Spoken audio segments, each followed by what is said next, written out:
Oi, gente. Hoje eu vim dialogar aqui com vocês sobre dois aspectos importantes na luta contra o trabalho infantil. Na verdade, dois desses aspectos, né? Porque nós temos vários aspectos importantes.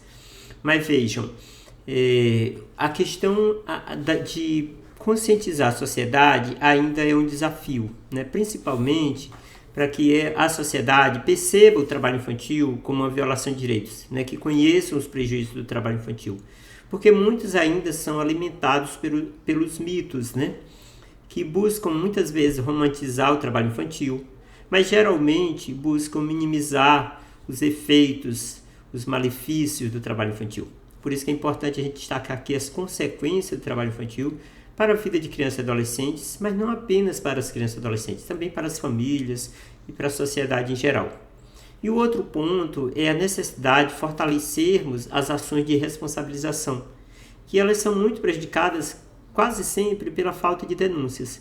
Claro que se uma sociedade que não percebe o trabalho infantil como um problema não vai denunciar. Então é importante a gente ver que a questão da responsabilização está relacionada à denúncia e está relacionado à forma como a sociedade vê o trabalho infantil. E aí é preciso a gente destacar aqui a questão dos prejuízos. E nesses prejuízos eu quero destacar dois aspectos muito relevantes e que as estatísticas são bastante assustadoras, que é a questões relacionadas à saúde, tanto a saúde física como a saúde psíquica, né, os prejuízos do trabalho infantil para a saúde e os prejuízos para o desenvolvimento social e profissional. Os aspectos educacionais e profissionais, eles também são bem impactantes na vida de crianças e adolescentes e da sociedade em decorrência do trabalho infantil. Vejam, no tocante à evasão escolar, o IBGE tem apontado ao longo desses anos uma maior incidência de evasão escolar, um maior índice de evasão escolar entre crianças e adolescentes que trabalham. E os dados mais recentes se referem ao ano de 2019. A PNAD contínua, a Pesquisa Nacional por Amostra de Domicílios Contínua de 2019, apontou que entre as crianças e adolescentes, que em geral a evasão escolar é de 3,5%. Isso entre crianças e adolescentes de 5 a 17 anos em geral. Mas quando se analisa apenas as crianças e adolescentes que trabalham na idade de 5 a 17 anos, esse percentual dispara para 14%. Vejam que a evasão escolar de 3,5% já é uma evasão preocupante. Nós deveríamos ser intolerantes com uma criança fora da escola. Mas 3,5% é um percentual ainda muito desafiador para a nossa sociedade, principalmente entre os adolescentes, que esses percentuais são maiores. Mas quando a gente analisa aí 14% entre as crianças e adolescentes que trabalham com evasão escolar, isso significa uma evasão escolar de 4 vezes maior, né? Isso é um tsunami social, né? É uma pandemia social, a evasão escolar. E claro que junto com a evasão escolar, vários outros aspectos saem, né, agravados de problemas sociais, as vulnerabilidades aumentam, na questão da letalidade jovem, no envolvimento dos adolescentes com o tráfico, com as drogas e outras violações de direitos, acontece geralmente num contexto de evasão escolar. Assim como o trabalho escravo, a exploração sexual, todos esses aspectos estão muito relacionados, evasão escolar e trabalho infantil nas suas piores formas.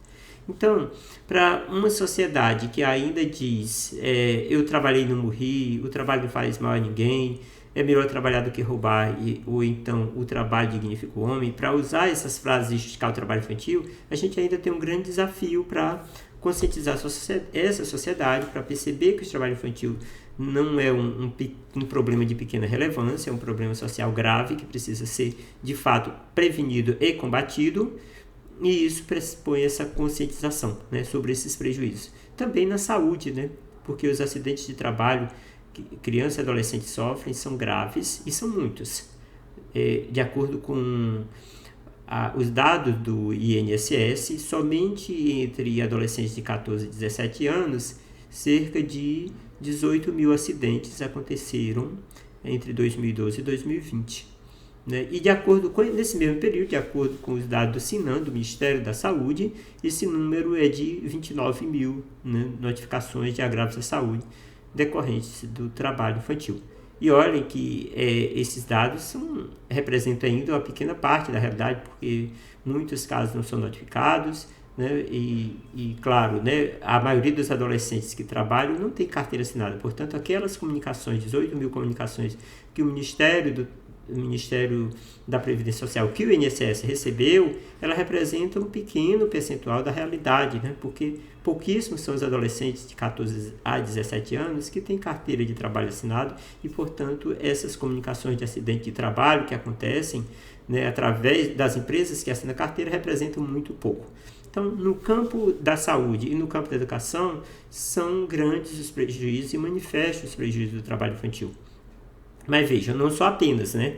Porque, claro, que crianças e adolescentes que deixam de frequentar a escola ou que têm uma educação prejudicada, uma aprendizagem prejudicada, um déficit de aprendizagem decorrente do trabalho infantil, isso gera prejuízos, né, para o seu futuro profissional e, naturalmente, gera prejuízo para as gerações futuras, né, para os filhos dessas crianças e adolescentes quando viram adultos, suas famílias também passarão pelo mesmo problema, certo?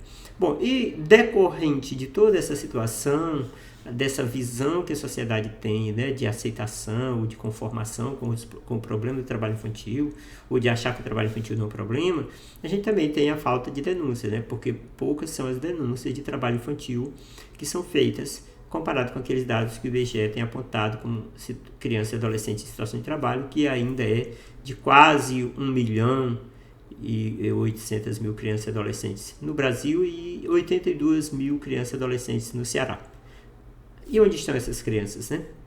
Então, as denúncias que não chegam. Por que não chegam? Bom, então a gente precisa, de fato, conscientizar a sociedade para que ela seja intolerante com o trabalho infantil e para que, diante de uma violação de direito, diante de uma situação de trabalho, ela tome um posicionamento, que ela noticie esse fato à rede de proteção, ao Conselho Tutelar, ao Disque 100, a todos os canais de denúncia.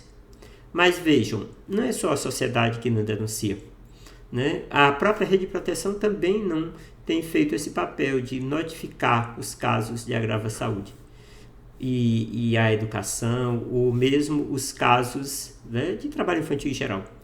Então, o Estatuto da Criança e do Adolescente estabelece que os estabelecimentos de ensino e de saúde devem comunicar aos órgãos competentes, no caso o Conselho Tutelar, claro, os casos de maus tratos e de violações de direitos de criança e adolescente. Mas quantos estão fazendo isso? Quantas escolas já fizeram isso? A maioria acaba não fazendo, né? Por algum motivo acaba não fazendo.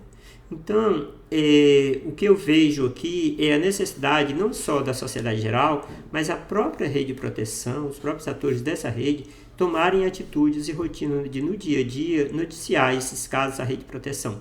E aí a gente tem, quando a gente faz uma roda de conversa com os professores e coordenadores pedagógicos, a gente fica sabendo de muitos casos de trabalho infantil que eles têm conhecimento. Isso porque 80% das crianças que trabalham estudam, portanto, 80% do trabalho infantil tem um convívio com os educadores. E claro que para os educadores perceberem essa situação, eles precisam ter um olhar sensível. Ele não pode ser aquele educador que acha que é melhor trabalhar do que roubar, ou que acha que porque ele trabalhou e não morreu, não tem problema o trabalho infantil, né? Então, a gente precisa ter, de fato, os educadores, e não só eles, né, todos os atores da rede de proteção, com essa consciência, né, de especialista e não essa visão de senso comum com relação ao trabalho infantil.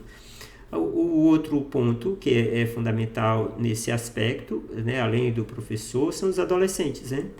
Numa roda de conversa com os adolescentes também a gente escuta muitos casos de trabalho infantil que eles têm conhecimento de seus pares e às vezes até eles mesmos estão, né, aqueles que estão ali, dá para a gente perceber os casos de trabalho infantil nessa roda de conversa com eles. Quando a gente dialoga também com os profissionais da saúde, toma conhecimento de muitos casos. Quando dialoga com os CRAS, a gente fica sabendo de muitos casos de trabalho infantil que passa no atendimento, que está ali nas famílias atendidas pelo CRAS, mas que não está lá no CREAS, que não foi notificado como trabalho infantil. E os dados do Ministério da Cidadania apontam isso. Os números de crianças e adolescentes indicados em situação de trabalho nos dados do Ministério são irrisórios comparado com o número de famílias atendidas pelo Bolsa Família, comparado com o número de crianças e adolescentes que estão em situação de trabalho nos municípios, segundo o IBGE. Então, há um outro ponto aí, é de ter uma rotina, né, de essa rede de proteção socioassistencial tá noticiando, tá notificando, tá registrando esses dados.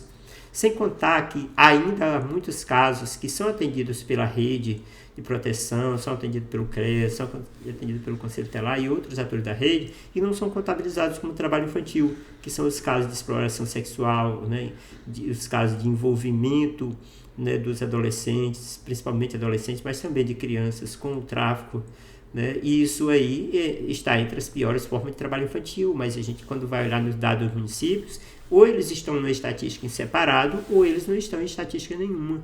Né? Muitas vezes a própria rede de proteção não consegue perceber o trabalho infantil em suas piores formas, nas modalidades de tráfico de drogas e exploração sexual, principalmente, como piores formas de trabalho infantil, e não contabilizam como trabalho infantil. Né? Então, isso é um problema que até o próprio sistema de justiça também tem, né? Porque muitas vezes está olhando aquele adolescente que praticou o ato infracional só pelo aspecto, né, criminal, da natureza infracional do ato, né, no caso do adolescente, mas não está olhando pelo aspecto de uma das piores formas de trabalho infantil. Está olhando aquele adolescente como alguém que praticou um ato infracional, mas não como alguém que está sendo vítima de uma exploração de trabalho nas suas piores formas. Então, esses olhares que a gente busca que a sociedade tenha, na verdade, a gente precisa que a própria rede, e primeiro, né, a própria rede de proteção tenha.